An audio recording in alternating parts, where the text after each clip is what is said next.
Well, it looks like that cut off very quickly. Oh well, never mind. Welcome.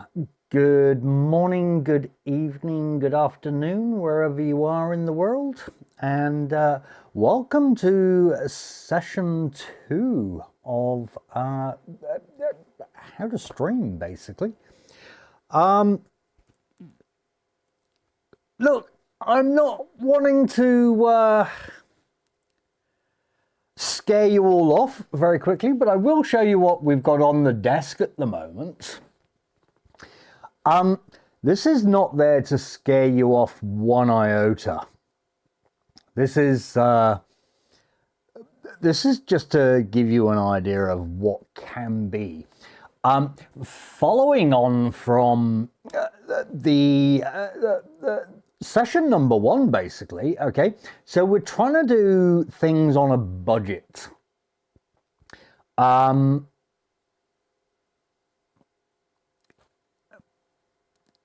We're basically moving along with, okay, so what's the next steps? What is now the traditional? We've done the iPhone, the Samsung, whatever camera you have. We've done the fact that you need it on a tripod and what else you can actually enhance it with. Tonight we're going to go a little bit further on what would generally be a setup, but I'm also trying to keep it budget friendly. Okay, we are stepping up the levels a little bit here, hence why session 2. Be real, already scared. Please don't. There's a lot of unnecessary, and as we work through all of this, we'll make a lot more sense of what's actually going on. And I've put a few things out as different options as to how you can actually stream. Now, following on from that session 1, of course, the tripod. Okay, always gonna need a tripod. Tripod is key. And the only thing I will say about a tripod is spend as much as you possibly can, because it often gets overlooked. And the tripod is what keeps everything stable. The tripod and the head. Okay.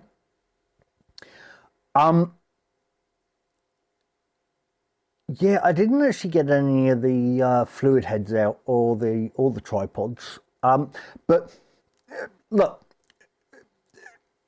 all I will say is when it comes to a tripod, spend as much as you possibly can on a tripod and a fluid head. Okay. If you're doing streaming with anything motion orientated, obviously that's not applicable if you're doing something like you're doing your cooking show and it's in the kitchen. At that point, it's more about having a lot of stands. You don't need an expensive fluid head at that point. Keeping us in line with airport streaming or any form of motion streaming, okay, you need a good fluid head. A fluid head is the difference between shaky pictures or not shaky pictures. Smooth motion. Sorry, my apologies. Smooth motion. Shaky pictures will be anything between the wind taking your lens or buffeting against your camera or whatever the case may be. Did I? Yeah, I did. Oh, forgive me. I just realized I haven't actually turned on the fan on my camera. Let's see how far we get. If the video suddenly stops, it's because I forgot to turn the fan on my camera. So today we're going to do a few different things. Like, we've gone from streaming straight from the camera, straight from your phone, whatever the case may be, using Blackmagic. Today we're going to go down into a little bit more of a traditional scenario, which is where people will normally be sat at, and what they'll look for when they're going out streaming. We're going to cover some topics of OBS setup. We're going to cover some topics, and for those of you that are not familiar of OBS, I mean, there are OBS is the platform that most people use. You then have things like vMix. vMix is a little bit more intense. It's also a paid-for application, whereas OBS is open source. Open broadcast software, I believe it's called, by the way. OBS is what most people use. So I'm going to go through a very quick setup. This is not an in-depth setup on how you get started with OBS. But we'll do a lot of technical aspects of what's required. Yes, we threw a whole load of opening equipment on that scene there. There you go, open broadcasting software, as I said. But we'll I'm gonna now take you to the next level of what a traditional setup looks like. Okay.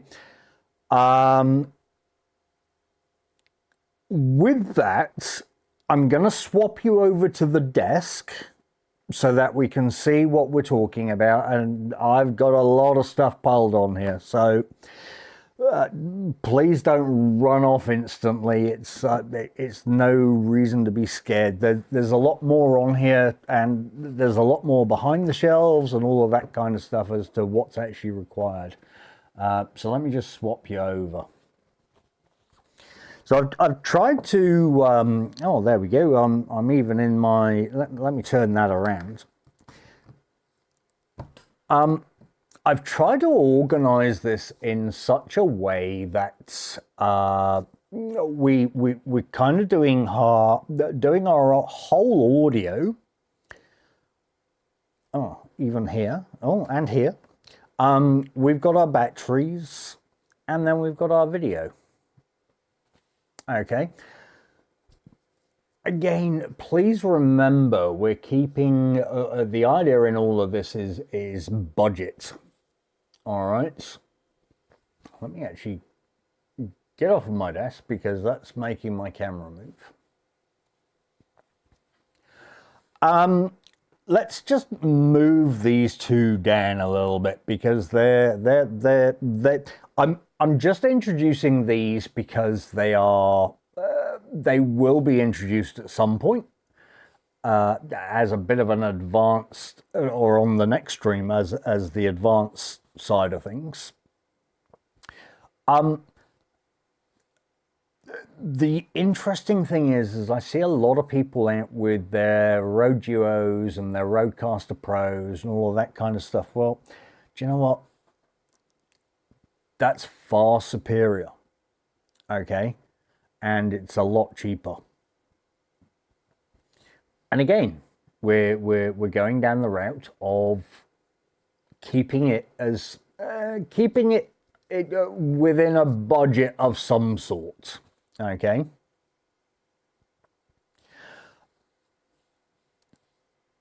Then we move on to the whole communications. How are we talking to people? I mean, again, I've got a selection of things here. I've even got headsets. I've got a wireless headset. I've got the we introduced this last week. The video mic go. Then we start stepping up to the shotgun mics and the lavaliers and all of that kind of stuff. Okay, so everything on this desk is options. I've put them here so that you can ask your questions and not, or not be framed into one avenue. It doesn't matter where you go. You can do this in any way, shape, or form. Okay. So first and foremost, let's talk of video. All right. If we've gone from our phone last week, whichever one you're using, to this week, we're now using a dedicated camcorder in this particular case. Okay, so I've just got a Panasonic HCW585M. It's literally just a 1080, okay? But the zoom on it is what's important. Zoom is absolutely important. This has got a 90 times optical zoom, which I would argue I think they call it intelligent zoom, but you can enhance that with digital zoom. I wouldn't ever recommend digital zoom. It makes everything look pixelated.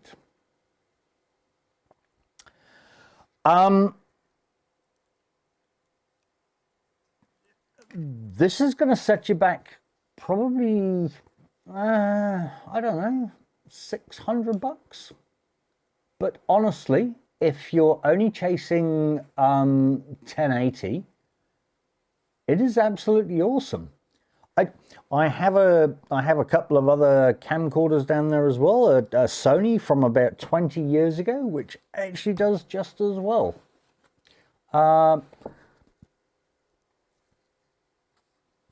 You have to you use what you have. If Samantha is here, Samantha Aviation, she'll tell you herself. She also has a camcorder which works absolutely fine. Davo, good evening, sir. Oh, sorry to hear, mate. No dramas, mate. You look after yourself. Nothing's worse than feeling ill.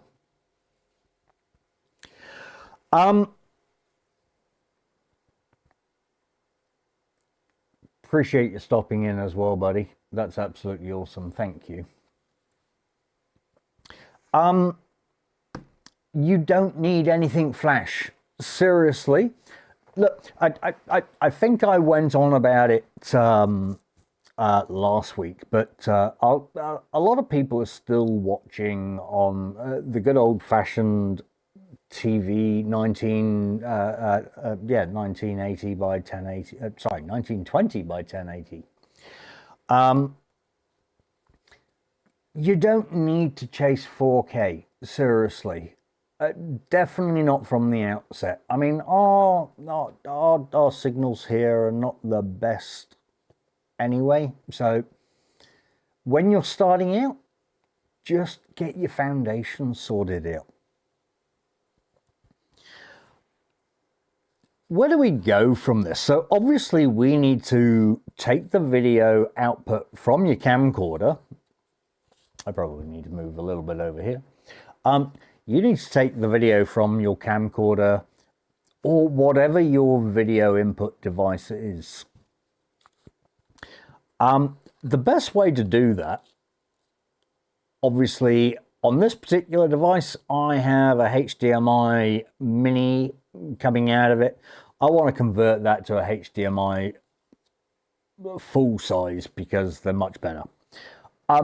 Everybody talks about video converters and adapters and all of that kind of stuff. Look, this little dongle from Rode, let's turn it around the right way.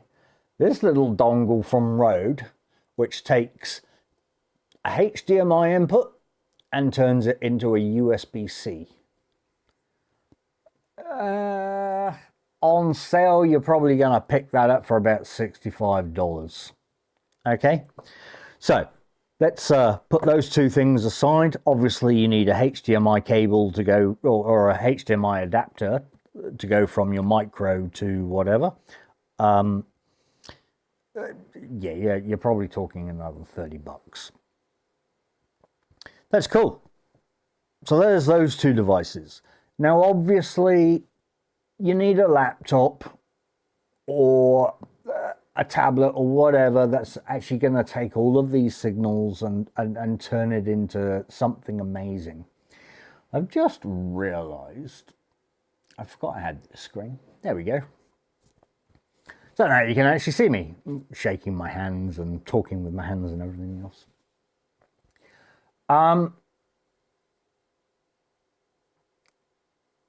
Sheep's eye view. How you been, mate? At sheep's eye view. Okay, interesting. Your tablet, your laptop, whatever the case may be. Some purists will say you need a Mac. Some purists will say you need a high-spec laptop. I've got a Surface Pro and I've got a Dell laptop. Okay, both do the job perfectly fine. Oh, hang on. Have I missed something here? I'm missing some conversations. How is Dean Stalker in here? Let me just see if I can get a all chat, live chat. Have I missed somebody? Dean, sorry, mate. I'm so sorry. And welcome along. Yeah, I should. Here I am preaching about streaming. If anybody's missing anything in the chat, change it from top chat to live chat. Yeah, good to see you, mate. I hope you're absolutely well, and welcome to today's session 2 of live streaming. Please don't get scared off by the desk. I'm just giving different options and what can be. So, okay. We've got we've got your camera mounted on your tripod on a nice fluid head, and I might go into fluid heads in a different stream, because there is a lot that can go on with fluid heads, and it's very personal to you as a person as to how you get on with things. So we're taking the video output from the camera through to this little dongle. Okay, one would assume if you haven't got a camcorder, you can find a camcorder from somewhere. A lot of people have camcorders still. My Sony it's a good 20 years old, and I kid you not, it still works just as well. Okay, I just don't have the zoom on that one. I think I'm on like 32 times zoom. So we can take our little Rode adapter, plug that straight into our tablet. Now all the fun begins, because it's at this point where we want to start converting that signal to something we can stream out. And this is where OBS comes into play. Again, absolutely free. Doesn't cost you a dime.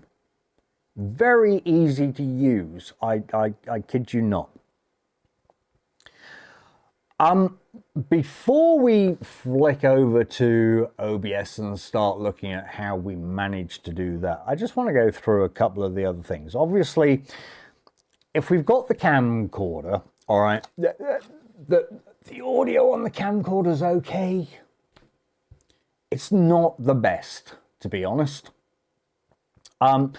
And pretty much most of them all have some form of input for external microphones and all of that kind of stuff. Even if they don't, we can deal with that through OBS. All right. Is everybody keeping up with us right now? Am I going slow enough? Not running too fast? Dean Stalker, welcome to VIP, mate, and really appreciate your support there. Dean, mate, this is the streaming desk. Okay, this is where we do our show and tells kind of thing and how things fit together. My actual desk, yeah, no, different story.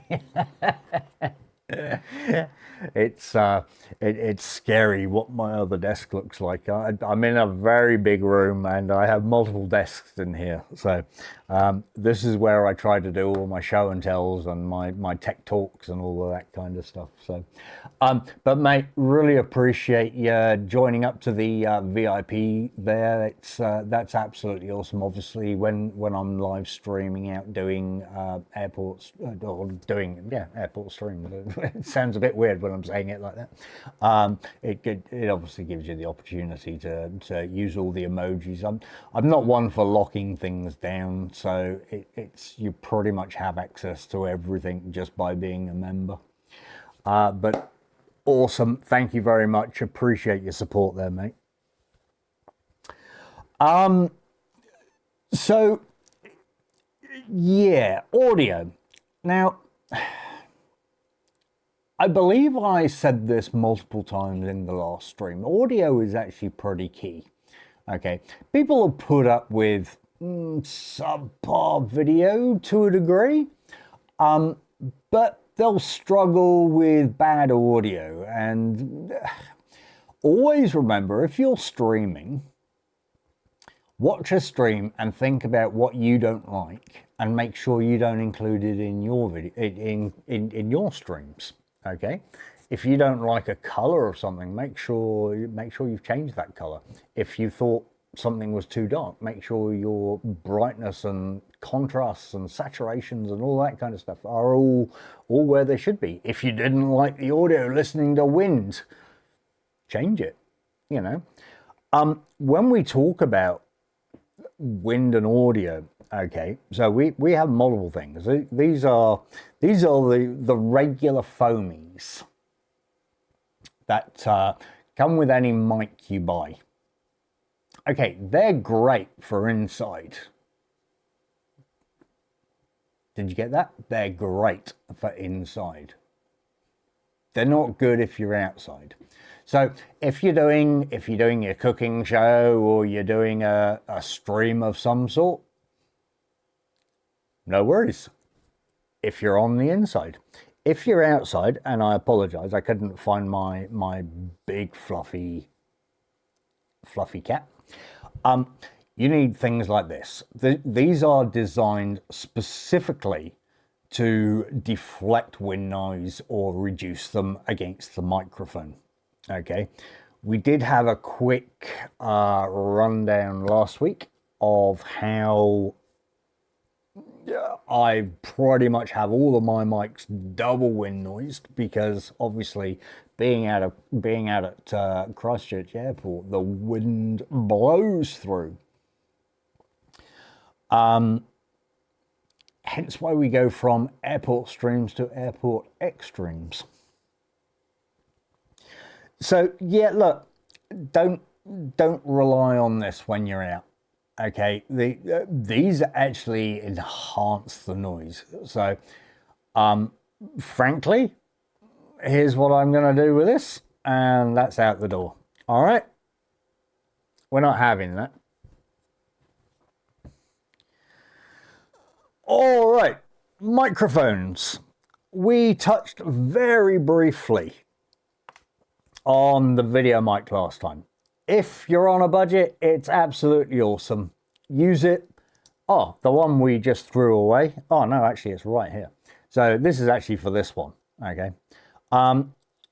If you're on a budget, that's where you go. It's the Video Mic Go, I believe it is. Yeah, Video Mic Go 2. All right. Plug that into your camera. Do you know what? You've just improved your audio 200%. It's still an omnidirectional. It's supposed to be a short shotgun for your camera. Do I believe it is? No. The cardial pattern of it is it seems to catch up a lot of noise from the back as well. we kind of go into the big setups on the next one, but we'll start talking about shotgun mics here. So that's a Rode shotgun, that's a Sennheiser. Okay, the idea of these microphones is that they're forward focused and they don't capture what comes in from behind. All right. When budget allows, for any of your ambient microphones, okay, no, I'm gonna retract here. Even if you're doing your cooking show or anything like this, shotgun microphones are absolutely awesome because they're very focused on where they're pointing. I believe those two microphones have, I think it's 160-degree focus forward. Okay, and there are differences between these, which I'll come back to a little bit later.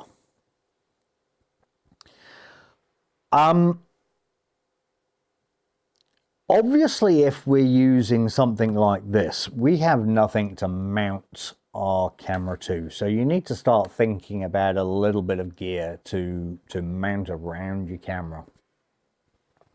It gets a little bit more, yeah, oh, I don't even have my Samsung to hand. You kind of start building out your camera. I mean, hopefully on your Fluid, you'll have somewhere to mount a cold shoe or something like that.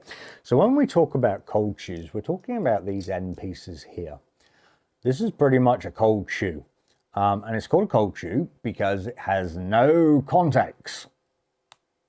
No contacts whatsoever. Let me get that a little bit closer. There we go. It's literally just something that slides into your into the bracket on your frame on your camera. A hot shoe is something that is then connected via or has pins. A flash, for example, is considered a hot shoe. If I take my my Holyland mics, for example, I have an adapter that they plug into the camera, and that is a hot shoe that then converts whatever signal is coming out of the camera into a USB-C for basically my receiver. Okay, so that basically plugs into my hot shoe adapter on my camera and allows me to convert that to what the camera understands. Okay, are we all still with me at this point?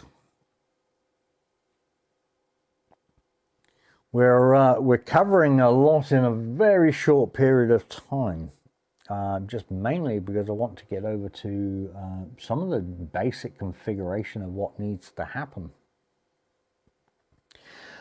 Audio input devices. Okay. Audio devices. And that, and that, and that.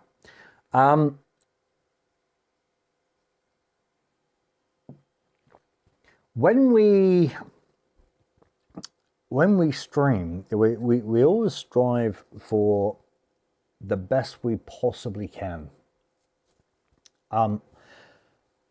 That's not where we're at today. We're at with what can we actually get away with that's going to be acceptable and suitable. These are my Sony WH whatever versions they are. So they're mic and speakers, obviously. They are Bluetooth connected, so you can get away with using that with just OBS. You can use them if you have something like that. It's really not that difficult. All of these are nice to have. This is when we start going into ambient and speech. Okay, so right now I'm using my Holylands, not these ones because these are my other set, which are also wireless. All right, so out of this unit here, I can take a standard 3.5mm cable straight into straight into my camera, and then I can have two mics. It's really that simple. Okay, that's then giving me the ability to be wireless away from my camera. Now, why would you do that? Everybody seems to stand there with our awesome headset broadcast speakers that you're tethered to something. Well, unless you're just wanting to hear your ambient, or what your levels are, which quite frankly you'll very quickly be told by the people watching you whether you're too low or too high, or the ambience too high or too low, and you can do that all through the audio interface of OBS. Okay, I love not being tethered to the microphone, to the tripod. So I'm Holyland all the way through. Now, I mean, I go a little bit more advanced on my Holylands, and I have wireless or single piece microphone, all that kind of stuff. You don't need a full-blown headset, honestly, not for streaming, because look, I can't hear any of you. I can read what you're saying. I can't hear you. You're going to tell me very quickly if there's something wrong with my audio, so that's all good. I can see I've got audio on my meters. So therefore, for me, it's literally a wireless mic and a lapel mic. All right. Bringing that into whilst I'm talking about lapel mics, obviously that's a lapel mic. All right, hopefully you can see that okay. It's a tiny little mic that you see everybody on stage wearing. It's like super small. Just always remember, again, the foamy principle applies. Foams are only good for inside. I mean, even now on my mic, I've got, if I can pull that, I've still got a fluffy on. Okay, because it breaks down on the noise. I'm not going to worry about cables in this particular case. Lapel mics are awesome because you're getting very direct focus on the audio, and it brings it all in. Where are we up to? Batteries. Okay. So, camcorders. Camcorders are awesome because they have their own batteries.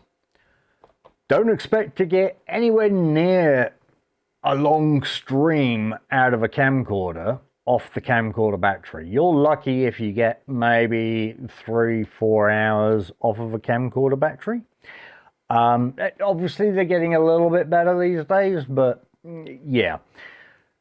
So, if you're planning on flying, which unfortunately in New Zealand we have to from south to north and north to south, you need to be under that 100 watt hours. This is the small rig that I use.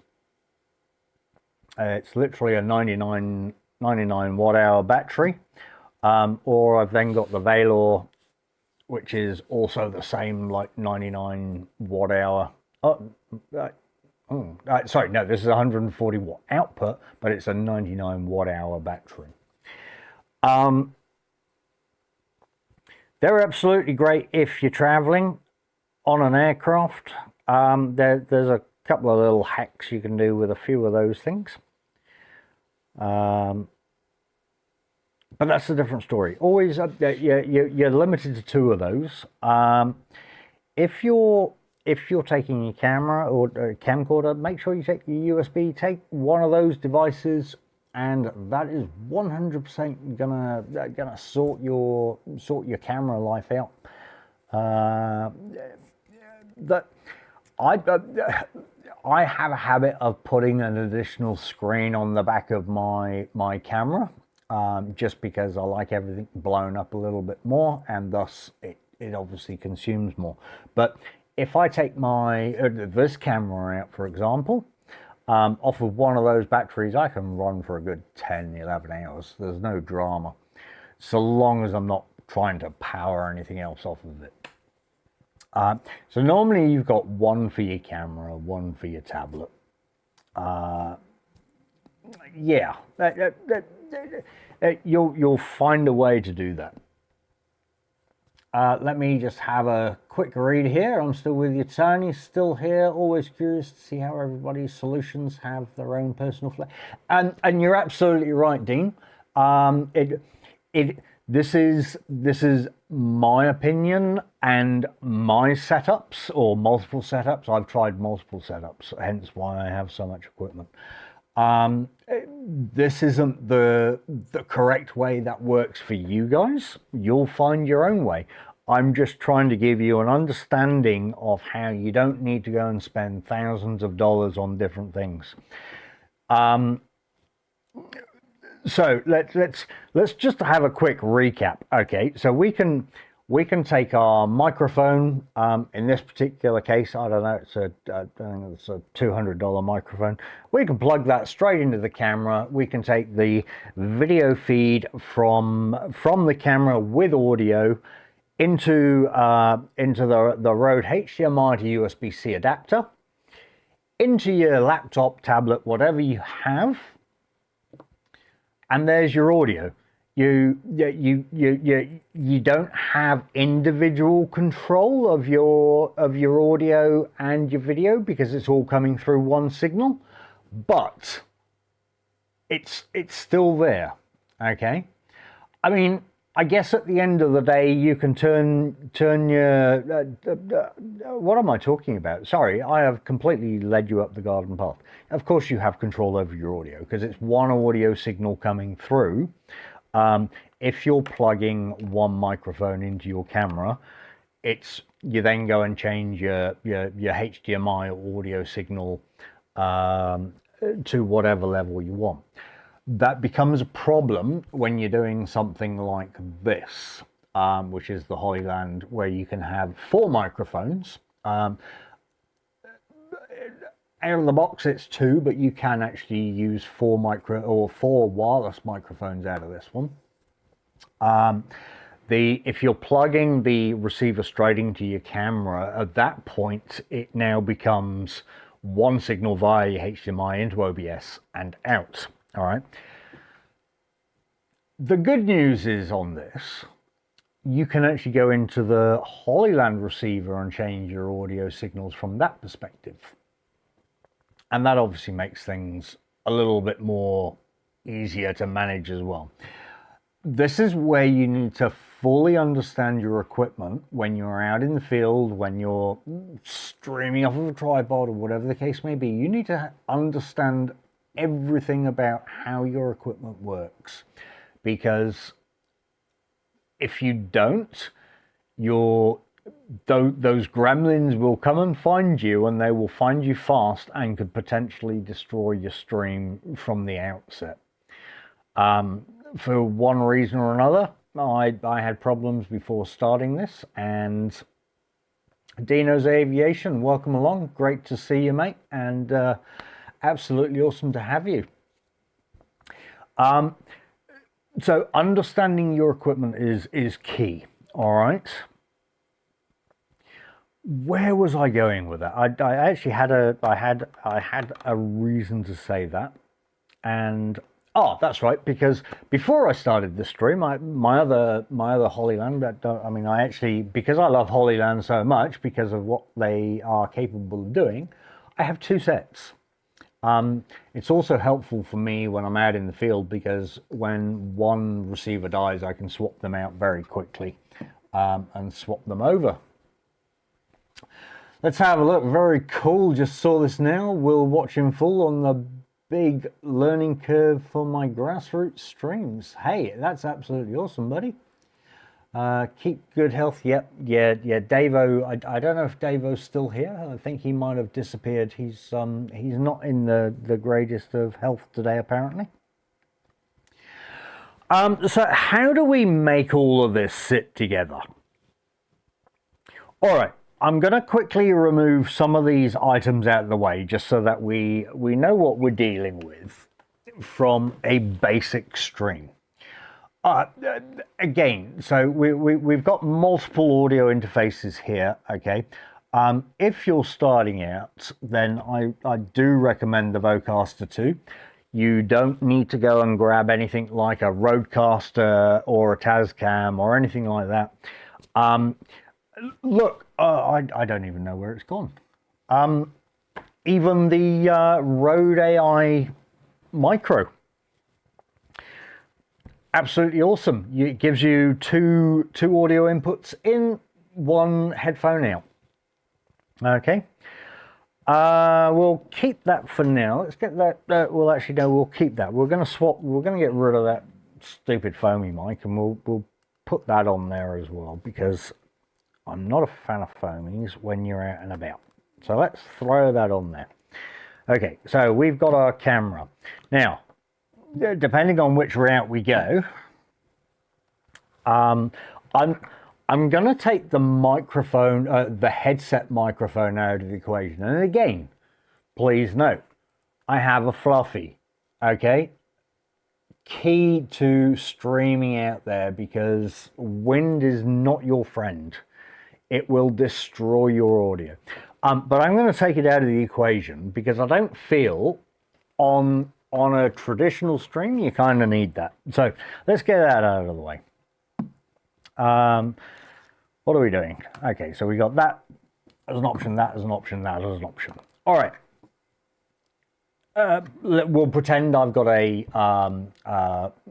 HDMI cable from there to the camera. All right. And then your tablet, laptop, whatever the case may be. So we're taking, we're plugging our audio into our camera. We're taking the video feed from the camera into the Rode dongle, which I believe, like I said, you can collect on at about $65 if it's on a sale. Don't ask me for New Zealand, for Australian or US dollars. It is what it is.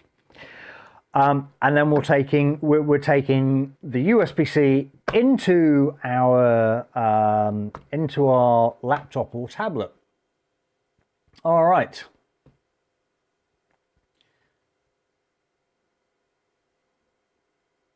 Yeah, no, wind is definitely not your friend.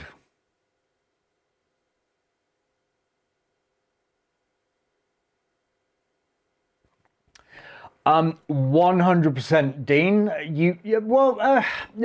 you are. I mean, look, so we kind of come back to this one. Okay, so when we talk about headsets, this is the Audio Technica BPHS or BHS1. I forget what BPHS1 I think it is. I do recommend the Vocaster, which gives you the XLR inputs as well as the main jacks for your microphones, for your headphones. Sorry. This device is absolutely awesome, and I ran with this for a long time. And don't get me wrong, if we go behind me, if I can get out of the way. I have the Rodecaster Pro 2, I have the Rodecaster Duo, I also have the Streamer X, along with multiple other products. All right. It's what I'm trying to do here is give you the options of how to do this relatively on a budget without spending thousands of dollars. So spending big on headsets, they're flexible, but you're looking at 15 for a mixer and a headset with, yeah, you're absolutely right. Absolutely, Dean.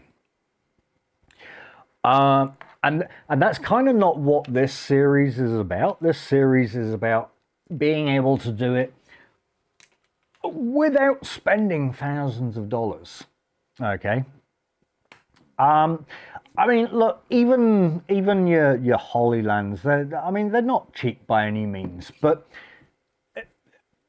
the one thing I will say to everybody is you get what you pay for. You know the story. It's you buy cheap, people are going to know you bought cheap because of the way it comes through. To give you an idea here, I mean the Vocaster 2, I managed to pick up on some form of sale, and I think it was about $160 maybe. And I think it's absolutely awesome.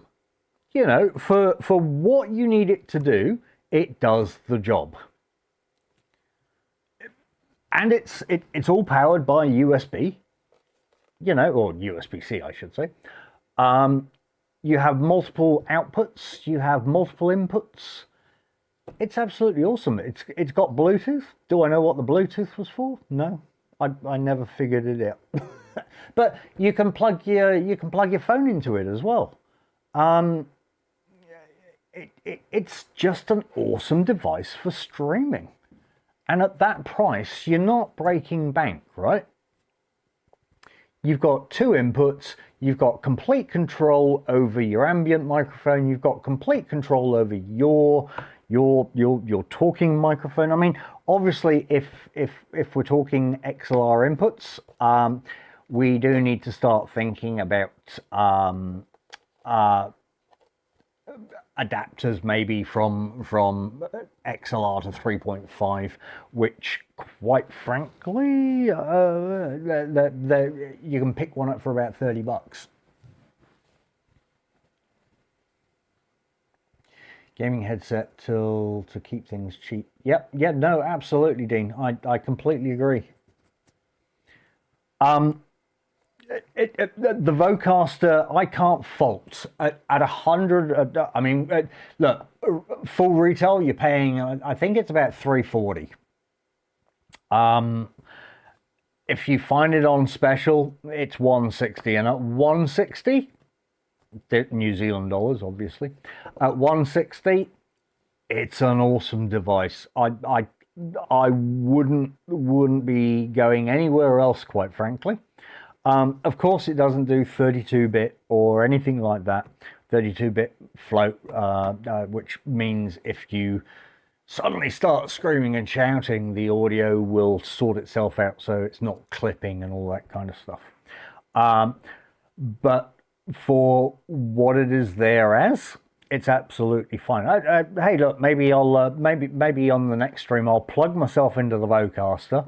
I'll put myself on a headset.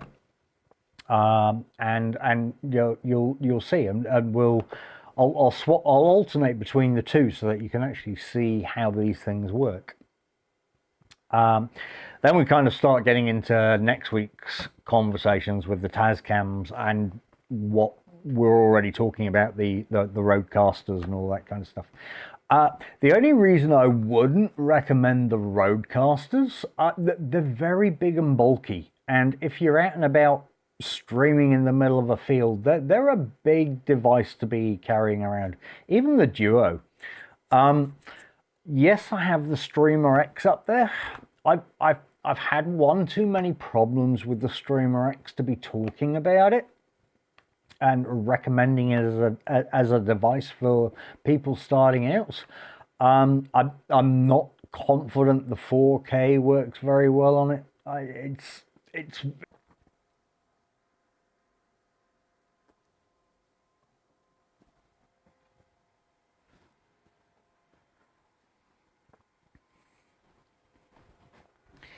all right. Well, that was fun. Okay. So here I am bleating on about how great OBS is, and it actually decided to crash on me for the first time in a little while. My apologies. Okay, how far did we get then? Because I was sat talking away to myself and did not even realize we had dropped stream. Well, yeah, okay, and welcome to the real world of OBS. And this is one of the drawbacks of an open source platform.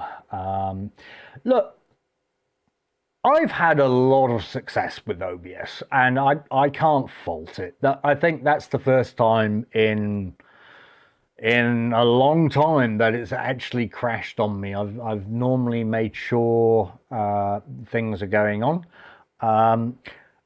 I would always recommend that OBS is sat on its own platform, which in this particular case it is.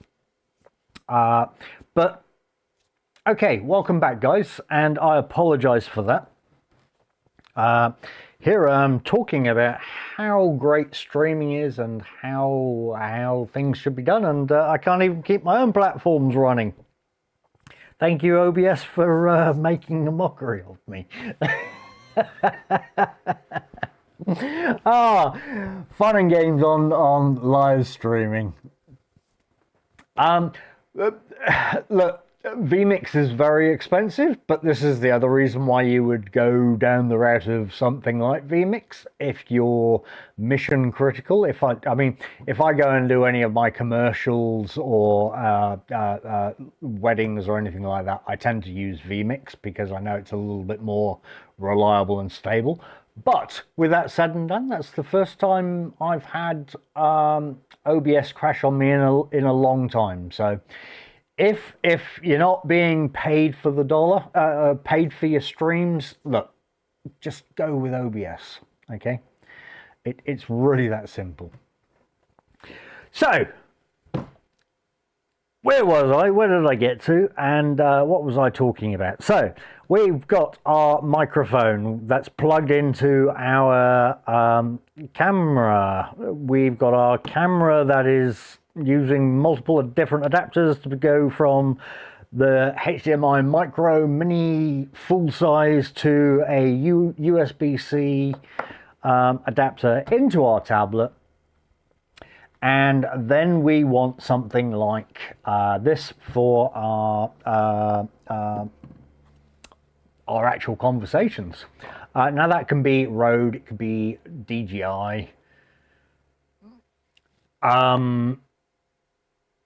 Rode, DJI, or Hollyland.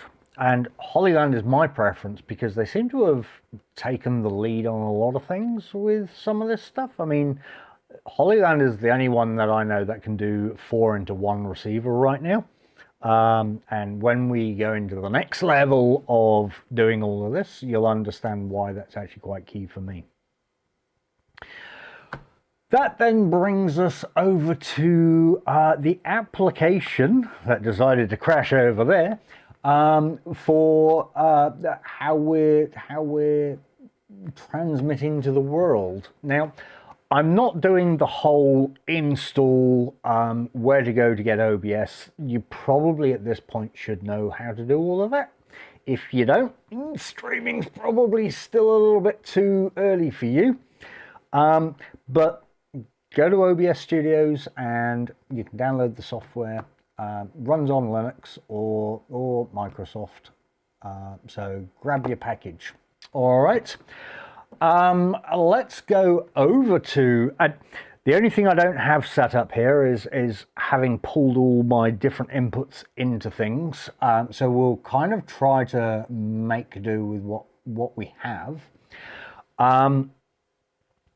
So this, when you originally start up with OBS, you're gonna get a slightly different screen with some prompts and all that kind of stuff, as in it wants to optimize your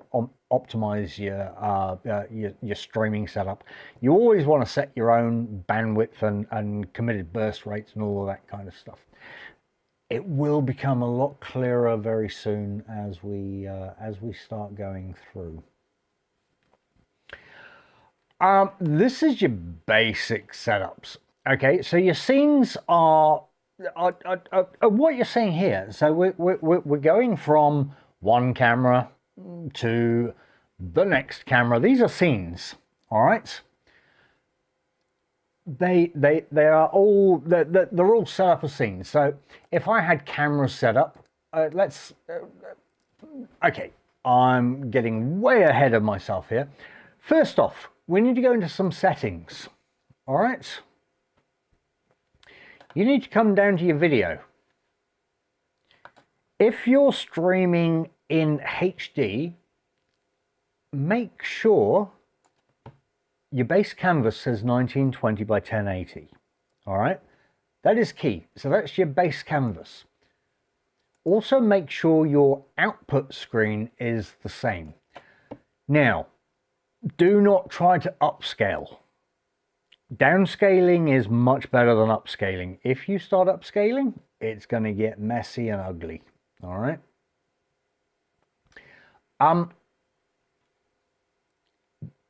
The only time you'd probably want to worry about this is if you're trying to feed off to a different platform, maybe. I don't know. I've never had any reason to change any of these settings from what I'm actually doing. I mean, for me, I would normally be at 60 frames, just because my camera allows me to do that. I do just want to point out, standard movies that you watch, okay, are normally sitting at 24, it's actually 24.97, I think it is, frames per second. That gives you the blur and all of that kind of stuff. If you're looking for clarity, start jumping these things up. Oh, sorry, 29.97, not 24. 29.97 is what most films that you watch on the TV are all about. Okay. A lot of us tend to sit around about 30 or 60 frames per second. I stream out in 60 frames per second in case I want to slow anything down, which is where that comes in useful. So, I mean, if you imagine 60 frames per second, twice the speed, it gives me the ability to slow it down and rebuild it later on. All right.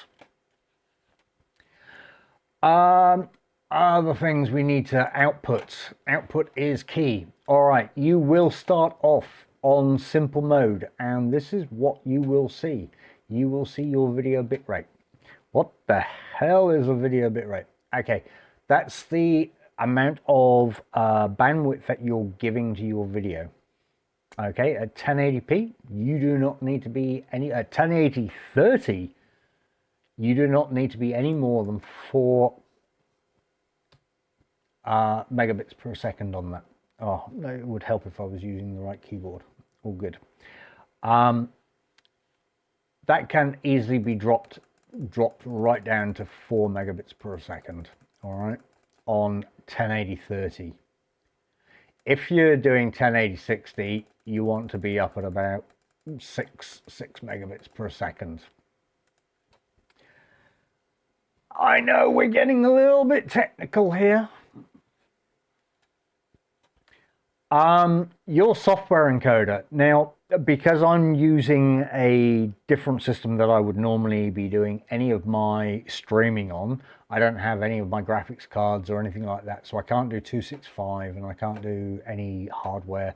I know that says I can, but I can't. But basically at this point, if you've got the capability to do hardware encoding, do hardware encoding. Okay, it takes all of the efforts out of the CPU.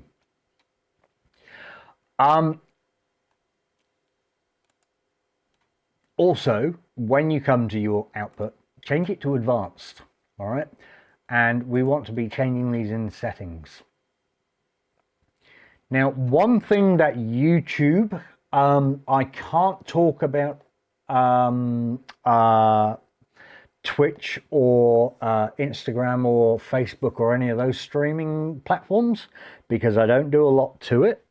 But YouTube definitely likes keyframes of every 2 seconds. All right, so make sure you have that set. Fast in this particular case is absolutely fine. We don't need anything else. All right, apply that and off you go. If you have hardware video encoding, please make sure you select that. I know it says I have, oh no, actually it doesn't. Okay, here we go. So there we go. So I've got QuickSync or X245. Normally for me, this will work a lot better in QuickSync. It lowers the band. Well, there you go. See, it's automatically dropped things down for me. And you want balanced medium, all of that kind of stuff. Carwin, good evening, mate. Good to see you, and welcome along to session 2 of the Tech Talk.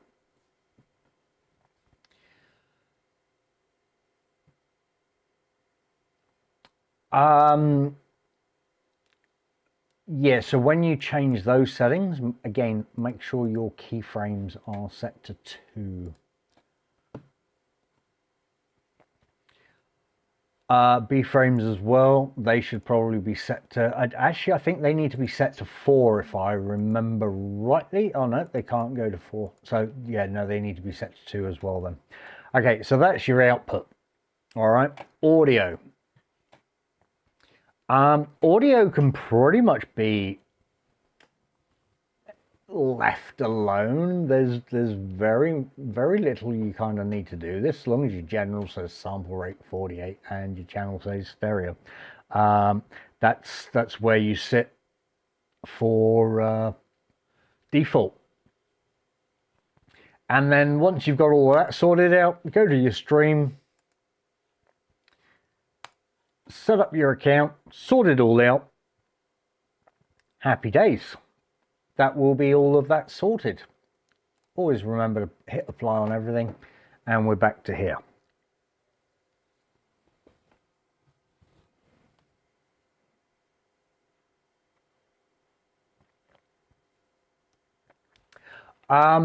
So scenes.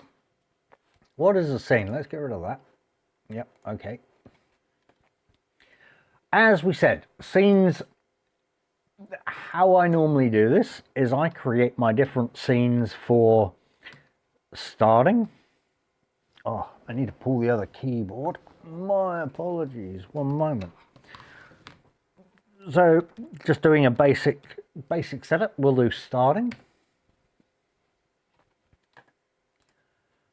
We'll do the main scene, which is everything we do when we're talking away right now, and we'll do ending.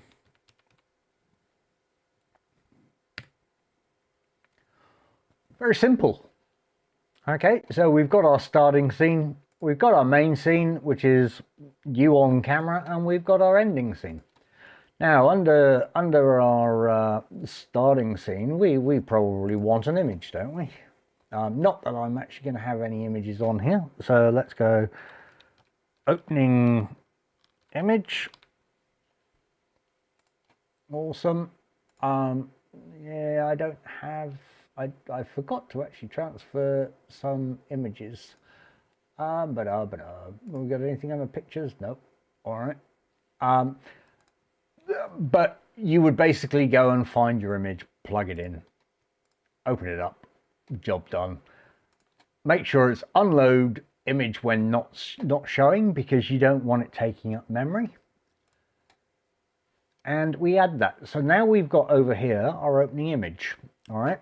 Now, everything at the bottom is what will over. Let me. Oh, hang on. Let me get this right. The right way around. No, actually, everything on top of that will. So anything on top of this, if I put another image on top of this, you will actually lose whatever is underneath. So if you load another image on top of this one, it will also, that will overshoot or overpower whatever is underneath. Okay, so it's a layered based system. Whatever is on top will overshadow whatever's on the bottom.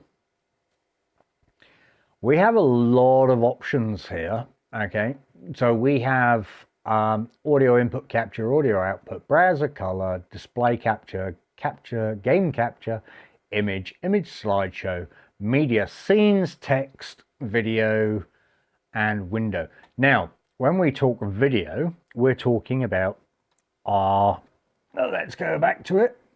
We're talking about our Rode device right here. Okay, that will actually show up as a USB-C video capture. All right. So we would add our video source right there. I have no idea what video source I'm going to be able to capture here because, oh, hang on. Do I have a USB on this computer? No, I actually don't. That's why I haven't plugged it in.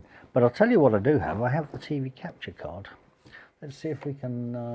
Let's see if we can use that. So video capture. Let's just keep it as that. What have we got?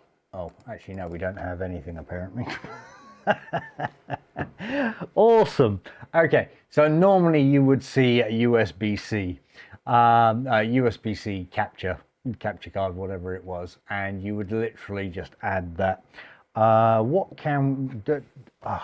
See, this is the problem with still being in boxes. I don't have anything to plug into it quickly. One moment. Let me see, where have I put that? Oh, I don't even know where that is.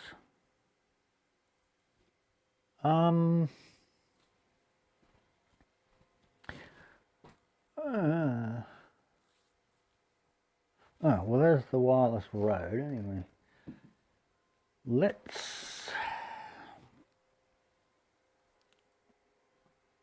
I know where it is. Let's go through here and see. There it is, right there. Now that's a USB-C, so let's see if I can do that USB-C to USB-A. And see if we can pull it in as a video source. What have I got? USB-C. Okay. Let's see if I've got a USB-C to USB-A. There we go. That's exactly what that is. Hopefully it's not just power. Oh yeah. I will try to plug this in and see if we can pull it as a video source.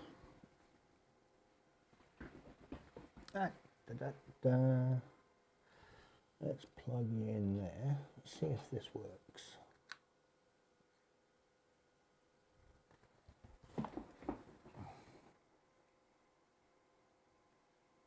Of course it doesn't, because I don't have any. Oh, no, there we go. No, okay, so that didn't recognize it.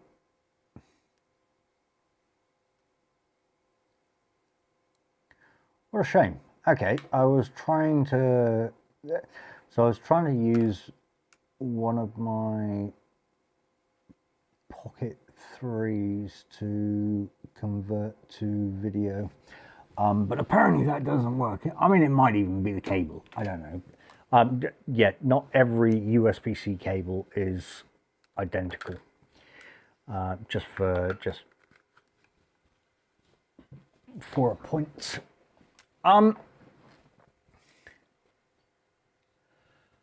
So once you've grabbed your video, it will then obviously appear as a video capture device, which it does here. Unfortunately, we don't have a video capture device in this particular case, because I do not have any idea where any of my USB webcams are. That was a bit of a bad forethought on my behalf. But what we would expect to be seeing now is a video image, and it's really frustrating me now. I know I can get a video image in here somehow, I just don't know how right now. Okay, food for thought for the next one then. I will need to go and sort that out. Right, cool.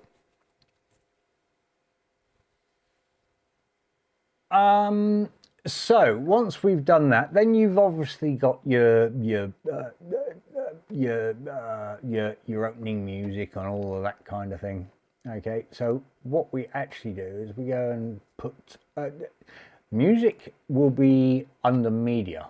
Okay, so we'll go opening music. I know for some of you guys this might be very basic, but this whole session is based for people that don't actually know how any of this works.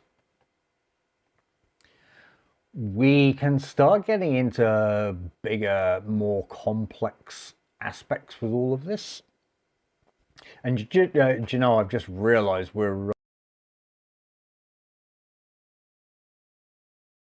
I want that there. Let's get rid of that. Now we haven't actually got rid of that. What's happened is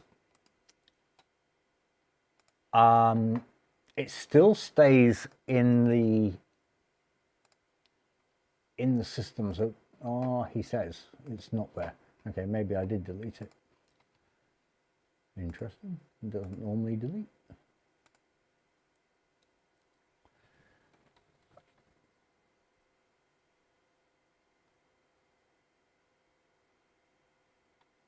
Okay. Yeah, normally that would stay, so I don't really know what's happened there.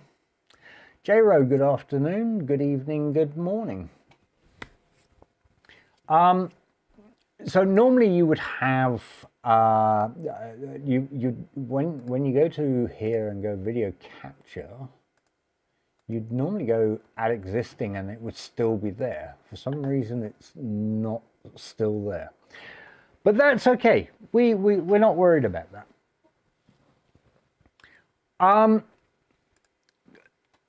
So in this particular case, we've got our opening image, we've got our opening music. Let's just go and quickly grab an image of some sort.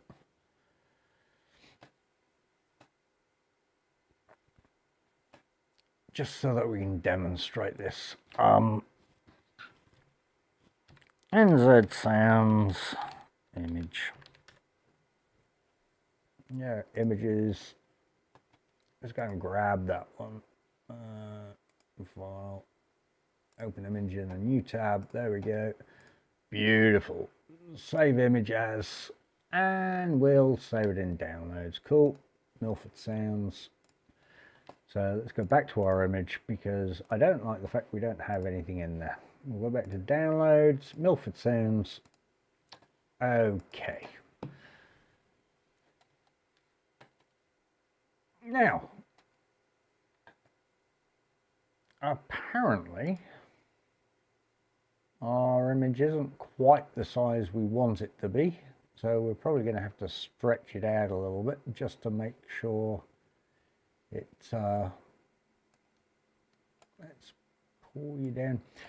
The other thing I will actually add is you can undock all of these things. So if it doesn't work for you, I mean, yeah, I forget I'm displaying this via a different screen.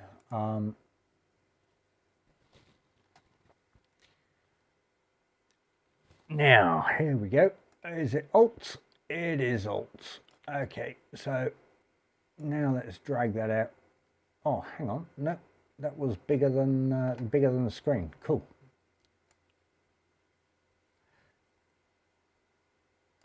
So the image is actually a lot bigger than the screen. But there you go. How do we get some non-royalty music without? But look, yeah, we can throw music into there as we've already said. All right. From there, once you're ready, you obviously go over your main screen. Again, we go through the process. We add our different video sources, and likewise with our ending sources. All right. That was a very quick blast through a lot of equipment and a lot of the setup of. Oh, hang on, Dean Stalker. Does the road dongle give you a test pattern? No, it doesn't, mate. It just actually shows. Let me actually see if I can plug it into. What have I got here? I got everything plugged in here. Let me see if I can throw it into here and see if I can get an image from it. It doesn't give you a test pattern. No, okay, that hasn't showed up without having some form of HDMI plugged into it. Oh, of course, you've got no battery plugged in.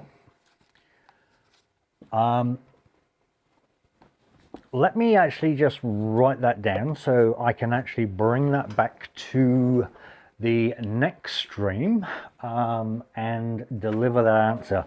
No, it doesn't actually deliver a test pattern. What it does do is just give you a road device picture logo kind of thing on screen.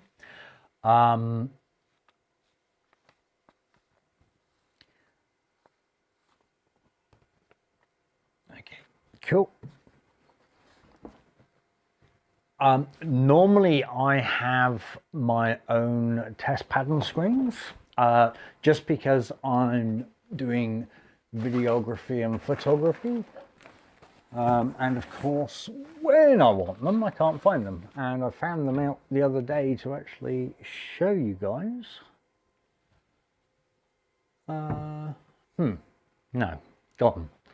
Where have I put them now?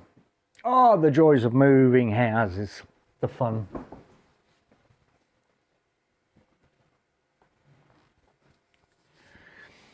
Yeah, look, it's we're kind of talking next level kind of thing for test patterns and all that kind of stuff. A lot of people wouldn't understand what the test pattern was for or why you would have it. From if they're just starting out in streaming, and I will definitely come into that on the next on the next session, because that's actually a very good point. We're starting to get into advanced talk now, aren't we? When we start talking about test patterns and everything else. Let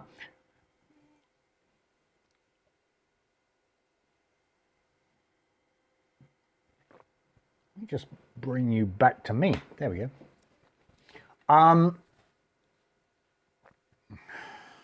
Yeah, it looks very dark. Interesting. Yeah, I mean, test patterns are. I use them a lot when I'm doing any kind of wedding videography or anything like that. No, you're all good, Dean. Carry on, mate. It's look, we were already on blimps and everything else on the last session, so it is difficult. And look, I've been in IT for a good 40 years, and it's all when I'm doing any kind of support. My first instinct is to go to all the complicated stuff, right?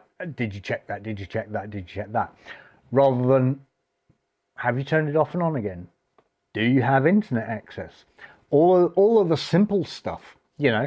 And even with streaming, when I'm out, the amount of times I've been caught out with, because I'm busy thinking about the complex rather than the, oh, did I remember to turn it on? and Tally Two Sheep will attest to all of this. I've been out there multiple times and I've gone, oh, I was busy checking cables. I was busy checking because I use a lot of wireless equipment. Checking all the batteries, making sure, and it's just like, did you turn it on? Boom, there it is. So yeah, I hear you, mate. It's difficult to hold back, and I'm trying to refrain from overblowing people's minds with this particular stream. Sardi, there you are. Kiss it does. That's exactly the one, mate. It exactly is the antidote to all of this. And mate, I hope you're doing absolutely awesome. Good to see you. Appreciate we've been a little bit out of radar for a couple of months, but we're coming back. We're coming back strong, hopefully, and we're adding a little bit of technical stuff into all of this as well. So welcome to session 2 of how to stream, really, from my perspective at least. Okay guys, look, I've done a lot of talking, I've done a lot of explaining, an hour and a half's worth actually. Absolutely keen to see any questions, yeah, but I'm opening up the floor. Let's go. I mean, I have a lot of equipment around me, and I can assure you the question you asked me will be the one piece I still haven't unboxed. But fire away, guys. Let's see what you got. Just a little comment there from Sardi. G'day, legend. Great to see you. The how to stream won't be long. We'll be back in Christchurch. Oh, mate, hook us up when you're here. Honestly, don't need to worry about hotel. Just hit me up, eh? We'll sort it out. Are you able to show us your camera you use daily for airport live streaming, Tony?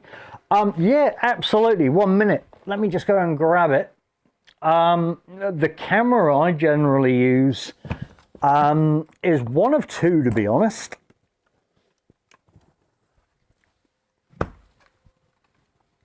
Not that I actually know where my other one is. Yeah, no. Let me throw you on the top down. So this is generally my setup when I'm out. Now, let me take some of these cables out. Actually, no, I can't take them out because they're all pre-configured. So this is the camera I'm using. This is my FX3 that I use whilst I'm out streaming. Again, don't get disheartened, guys. What I would highly recommend if you're going to go out streaming is this little bad boy. Okay, so we've done the camcorder, we've done the we're doing the top end. That's next week kind of environment. So this is my other camera that I also like to use. Now, the only drawback with this is if you want to push 4K, you can't. You can record 4K, but you can't stream in 4K. Now, the zoom on this is absolutely amazing. Okay, so this is the Nikon CP 1200, sorry, P1200. It is outstanding, and I'll tell you what, I challenge any of you to go and find a review that doesn't go on about how great this camera is. All right, if you're starting out on streaming and you need long distance, as in telephoto, this is your camera.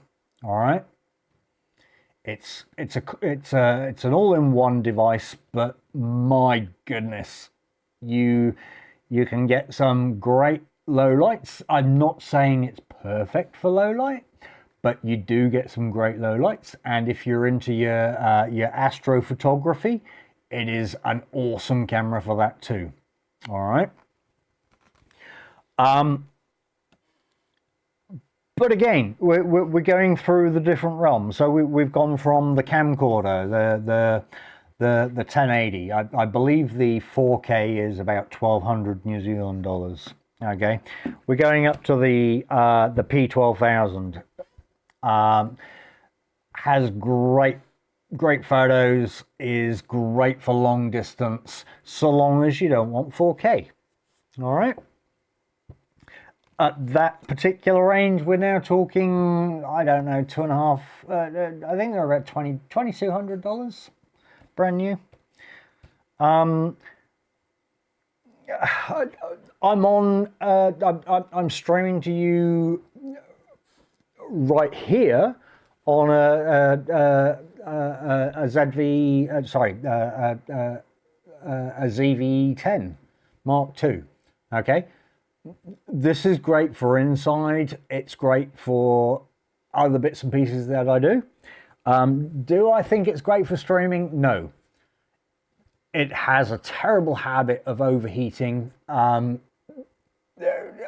It's great if you want small snippets of 4K, but I would never be using this for a 4K camera.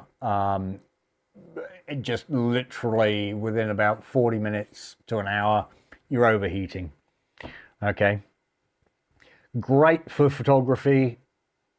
It's an APCS at the end of the day. It's not a full frame, but obviously I can swap all my lenses around and all of that kind of stuff. Post-career but have family. Yep, yeah. Everybody has lives. We're not worried about anything. Hopefully, Sadi, you did manage to catch up with or watch Sheep's Eye View's debut stream. Done an awesome job. She absolutely nailed it. So yeah, looking forward to our next one.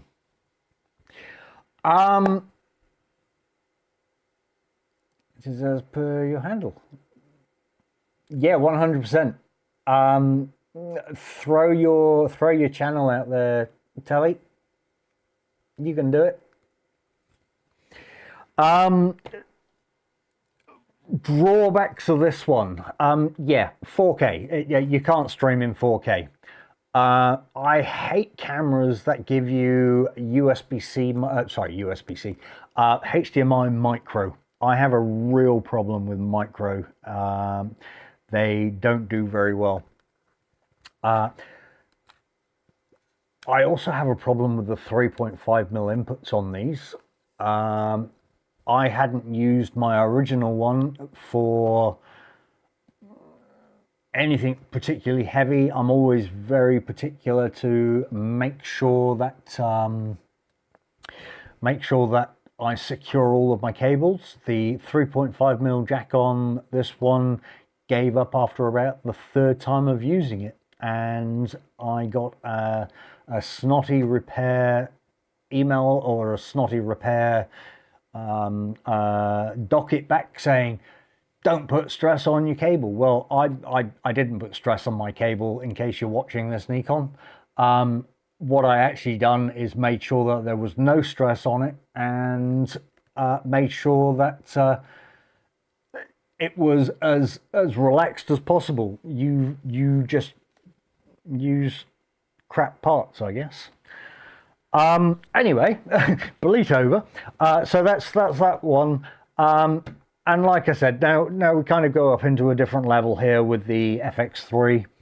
The FX3 is obviously interchangeable lens mount, which is great because it means I can use it for a lot of other different things when I'm not using it for streaming. It is very much cinema focused, which means I don't have overheating problems. And yeah, when you remember that you're in S-Log and not streaming properly, because my last stream looked very washed out.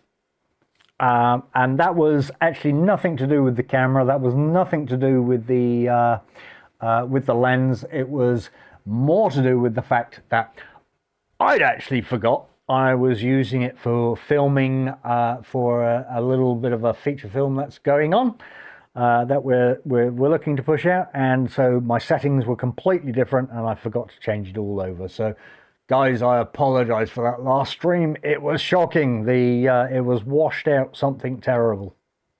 But it won't be that way next time. We will touch a little bit more on this setup in the next one as we start going into the advanced world of streaming. And we'll start looking more at the Tascams and all of that kind of stuff, and bring more of the audio, more video. And more video, more video interfaces, more audio interfaces, and all of those kind of things. Sam, I'm not entirely sure that was actually answering your question there. When you was asking me to talk more about my main camera setup. If you've got anything more specific you'd like to be answered, please ask away, and I will absolutely try to explain more without going too much into too much depth, just because that's where this camera kind of goes into the next stream where we're more on the advanced level. We're not at budget anymore. We've kind of gone into the realms of the advanced level, and what we would use it for. So lenses. So I started out with the Sony E mount, or the FE mount, 200 600. The problem, no, it was 300 600. It's right up there. 300 600. But the problem is with that is where we are in Christchurch, you couldn't zoom out enough to get the full camera, the full aircraft. And you'll see in quite a few of my my streams, there were, as they were coming by, I was only able to get like half the aircraft, and that annoys the backside out of me. That was not a fault of my own, other than I couldn't zoom out enough. So I then went and bought a Sigma 60 to 600.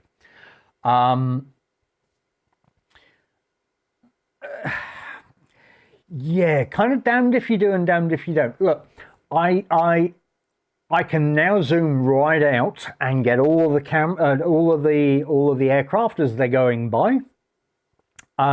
The only problem is with Sigma, they had a lot of problems during the early days where their zoom and focus dials were loose, and people would complain when they put the lens down, it would fall out and actually cause a lot of damage to the lens. And they're still the same price as the Sonys, so they tightened them up, okay, but they've tightened them up too much now. I use a lot of full focus motors and everything else on mine, so I don't have to touch my camera as much as possible. I have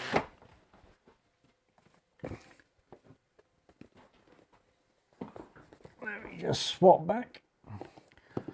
I have fun things like this. So the Nucleus Nano 2, excuse me, and the power handle and all of that kind of stuff, with motors that allow me to zoom in and out without touching the camera, thus not introducing any form of instability and all of that kind of stuff. Hey, Sadi, really appreciate you dropping in, buddy. Love the fact that you've stopped in, and yeah, we're here to give you more streams. Appreciate this is also a little bit of a technical aspect, so if you're yawning your head off, I also understand. But mate, thank you so much for stopping in. Absolutely awesome to see you again. You take care, have fun with your family, and we'll hopefully see you on Wednesday on the next real stream. Yeah, so I use motors to do a lot of my zooming and focusing and all that kind of stuff without touching the camera. I have a lot of AR implementations for a lot of it as well. So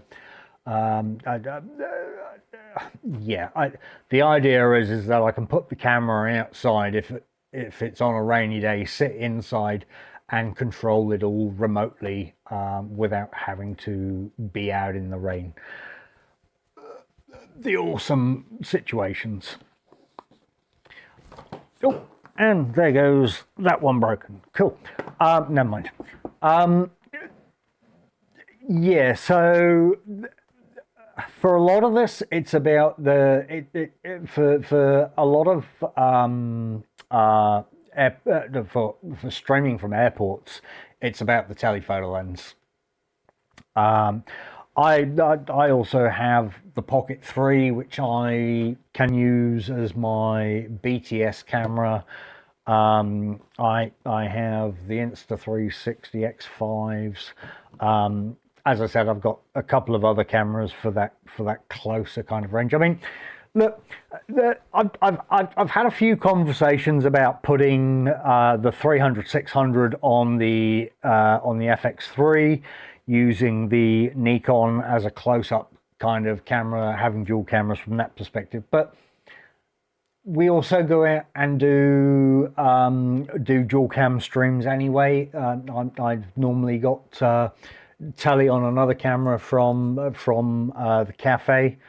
The last one didn't work just because we were doing a completely different setup, in that it was her using her setup, coming through her own environment into my streams and all that kind of stuff. So it didn't work on that particular occasion, and that was actually down to my fault for not pinholing the firewall on the morning. But yeah, we normally have dual cameras from different angles. I mean, where telly was on Friday, I think she done absolutely awesome. You know, she was running with I believe it was a 7300, and from that position, it worked perfectly.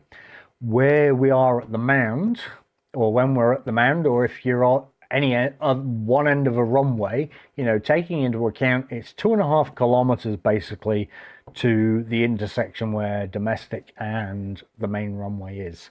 It's a long way off.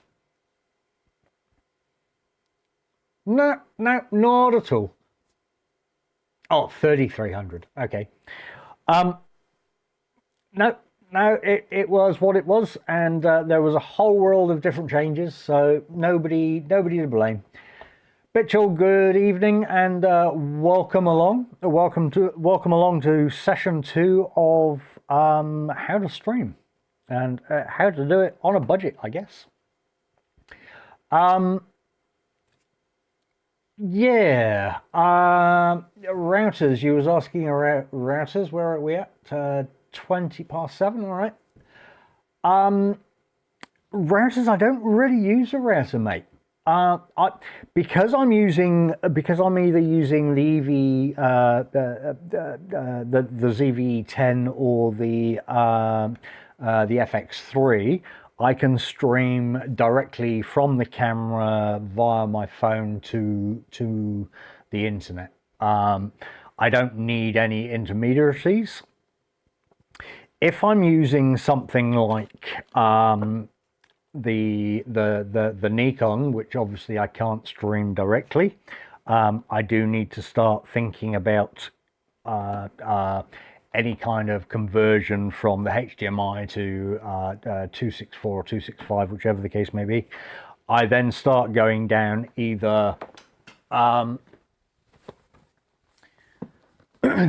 ATEM Pro Mini ISO, or I start looking at Kilo View, my Kilo View modem.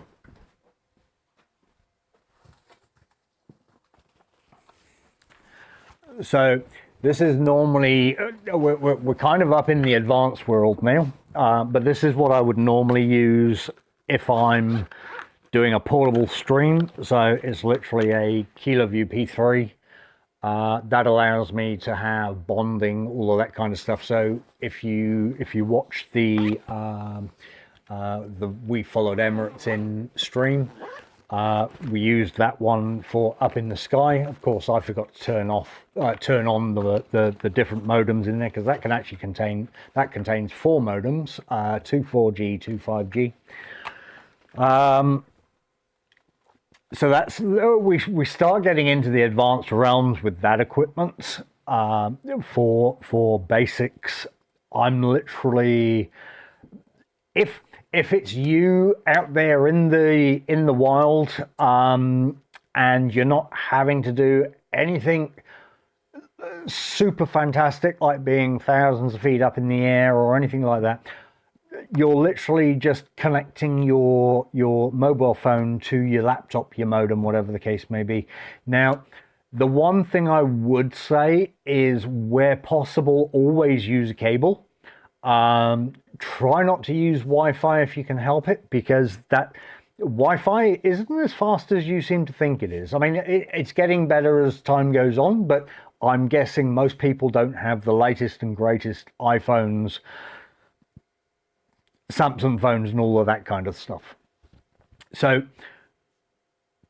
with that, if you can get a USB-C to Ethernet adapter, or sorry, a USB-C, yeah, no, you can go direct from a phone from USB-C to your laptop. If you can do it that way, always do it that way. Where possible, always keep a cable there. I know in this day and age that sounds a little bit strange, but cables are reliable, okay? They're the fastest. Wi-Fi still isn't as fast as you think it is, especially, so let's take my wedding streaming, for example, okay? I can rock up in the morning, I can have the best cellular signal known to man. I can have the best Wi-Fi signal back to my laptop. The minute you've got 120 people all competing for that Wi-Fi signal, all competing for that cellular signal, things go south very quickly, and trust me, don't ask me how I know, all right? I just know, and I never made the mistake again. All right. We've got a little bit more time for a couple more questions, if anybody has questions. Multiple bags of water. Radio waves don't like water. Yes, very much so. Yeah, as do most of your equipment. I mean, I've custom made a lot of rain protective covers for a lot of my equipment. I've bought a whole load of rain protective equipment, rain protective covers for my equipment, and yeah. Oh, Tanny, what is the model of your eyeglasses? They're just generic reading glasses that I use. I'm very fortunate in I'm a plus vision, and so therefore I don't need to worry about prescription or anything like that. Yeah, missed you. So yeah, I can just pretty much go and buy off the shelf.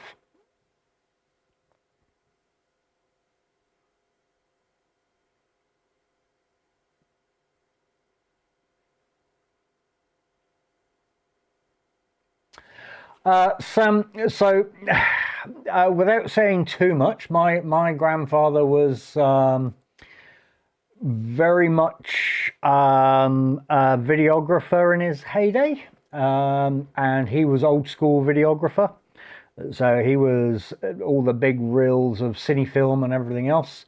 Learned a lot from him.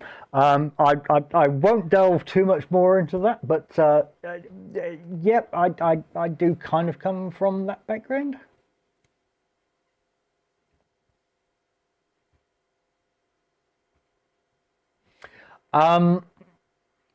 Mitchell, yeah, I'd love to say I own an ATR 72, but no, unfortunately I don't. Nope. And if I did own an aircraft, it would be an ATR 72 as well, because I'm not all about Learjets. I'd love the ride on the ATR 72s. ATR 72 or Dashi.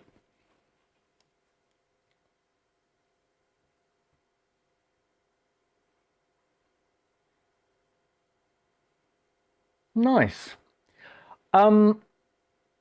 Sam, you need to be a little bit more specific than favorite tech. I don't know.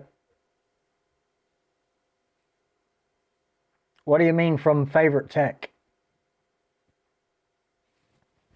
I mean,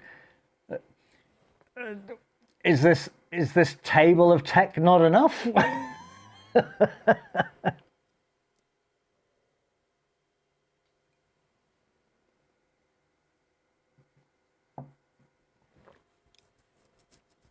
Favorite camera? Hey, look, again, it depends on what purpose. If I'm talking streaming, I love the P1100A. It's so versatile and just manages everything. And it's not stupid money. If I'm making movies, then I love my FX3s and my FX6s. Black Magic Pixar, they've just brought their 12K out. I was looking at buying one of the 6Ks in a couple of years ago. I've seen the output of the 12K. It's amazing, but it's quite specific. If you're a colorist, and you know how to manage that, great. You know, if you're not, it's probably not the right camera for you. I mean, I love the Black Magic what's the word I'm looking for? Ecosystem. I love the Black Magic ecosystem. Hannah 1436, welcome along. No, absolutely New Zealand. Yeah, no, we're definitely New Zealand here, and welcome along. Lovely to see you.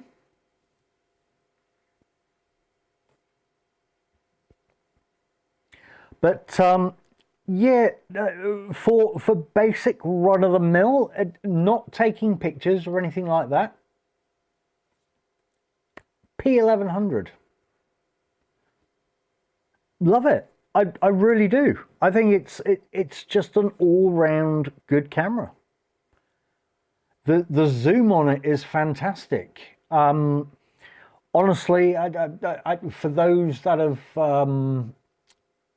been around when I've done some of my moon shots on this thing, it's just awesome. And again, for streaming, it's awesome. You don't need to go and spend thousands of dollars. I mean, granted, yeah, it's $2,200, but you're getting a good solid camera for that value. You know, for those that want to do it off of their phones, go back to session 1. You can do it there as well.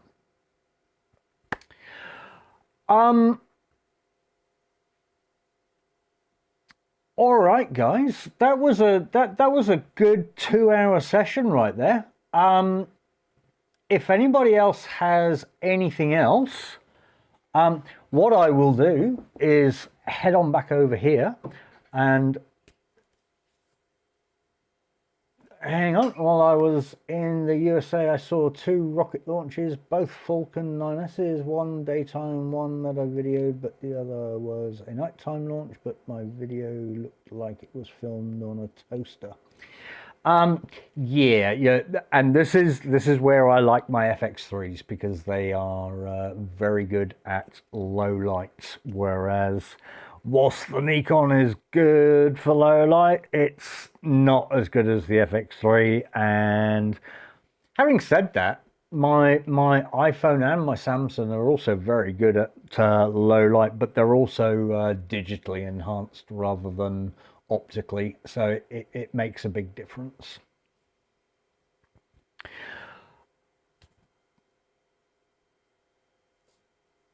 All right, so I think on this particular occasion we're probably going to wrap up.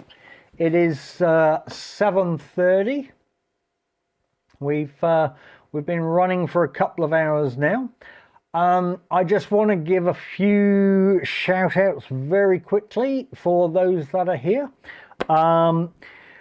Sheep's Eye View, if you haven't already seen her debut stream, go and take a peek at that. That was actually filmed on a Nikon ZR, and that picture was absolutely awesome. And it was still thrown out in 1080, not 4K. It was thrown out in 1080, and it was just absolutely awesome video image. So go hit that one up and show some love on Sheep's Eye View. She has just started out. It was absolutely awesome. There you go. And there's the video. Just want to give a big shout out to Sam as well for his Tucker 39 gaming channel. He does a lot of flights via Microsoft Flight Simulator, as well as a few other channels.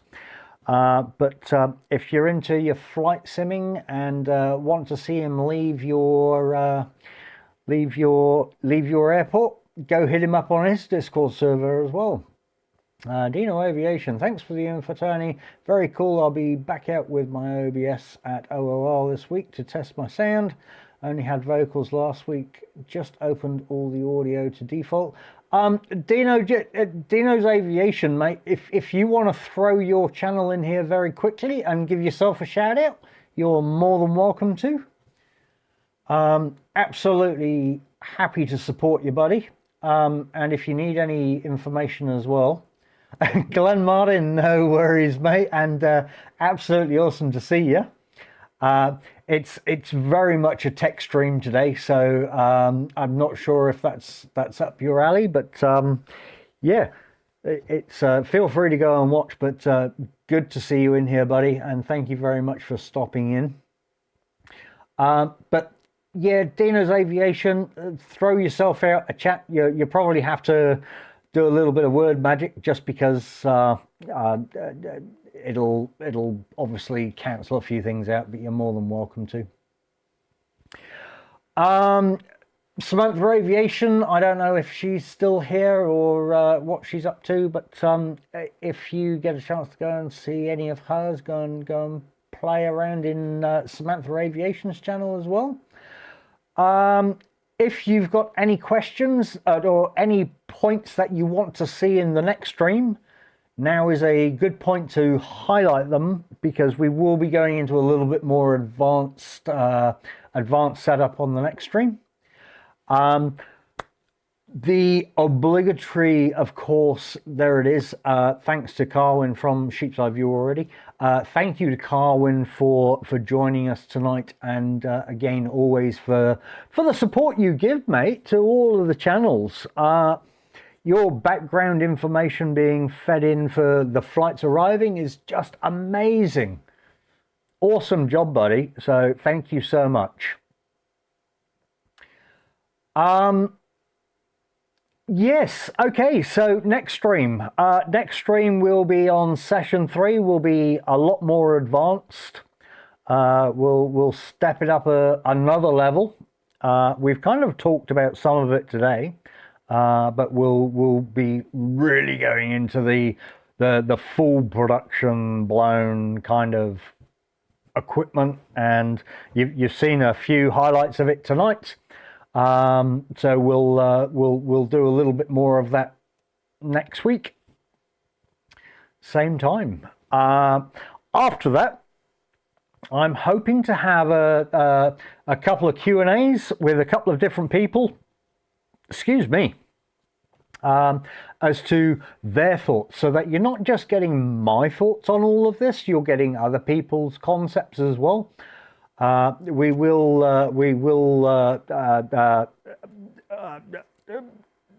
go through not what they have, but how their thought process goes.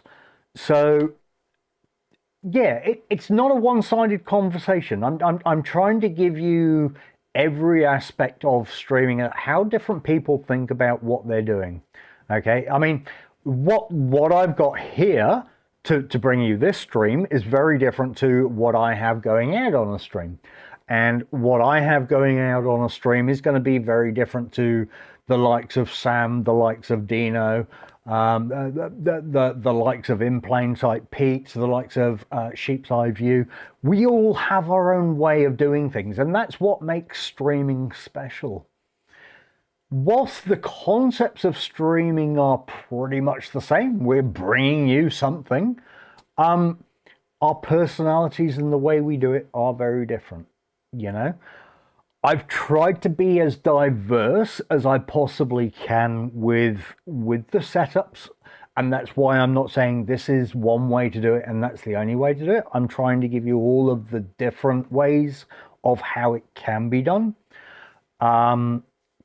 So if you have questions about different ways and I have the equipment to show you, I will show you. Just because I do it my way doesn't mean it's the right way. Okay, it's the way I do it. It's the way that works for me. You'll find the way that works for you. All right, guys, let's have a look. We've got lots of links out there. Official Weatherman Josh, welcome along, mate. And there's another good one to go and follow for your weather. If you do actually go and do streaming outside, Official Weatherman Josh has his own Discord, I believe his own YouTube in, I think he said September, October, maybe. Go follow him as well, mate. Absolutely awesome to see you. Thank you very much for coming along. We're all kind of 2 hours in, well, 2 hours 10 minutes in, a little bit more past where I wanted to go. So with that, guys, I'm going to say you all have an awesome week. I'm going to try and get out for Wednesday for an actual stream, an airport stream. I'll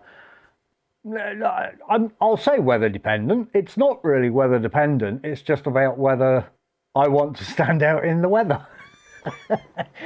As I said, I've made enough covers and created enough things, but yeah, it's about whether I want to stand out in the weather. Guys, honestly, I appreciate all of you for stopping in and watching this. I hope it wasn't too technical. I hope it wasn't too dry. You guys all have a awesome rest of the week. I don't actually have an outro for this one. So all that I'm going to do is probably just cut the camera off. Yeah, I've got to psychologically prepare myself, Josh. It's I do enjoy it when I'm prepared. But with that, guys, I'm gonna shut the camera off. I'm gonna say thank you very much for joining me for what could be potentially very dry. Have an awesome rest of the week. I will potentially see you on Wednesday. If you've got your notification on, you will know very quickly whether I'm out. Other than that, to the moderators today, Josh joining us, definitely to our awesome Sheep's Eye View. Again, go and check her out. and I hope our awesome other moderator will certainly look after himself very soon. Our awesome Davo, or I hope he looks after himself and he gets well soon. Guys, thank you very much. That is me. That is me done for this evening, and thank you very much for joining me. I will see you all very soon on another stream. Next Sunday, 5:30, session 3. Thanks, guys. Have a good one.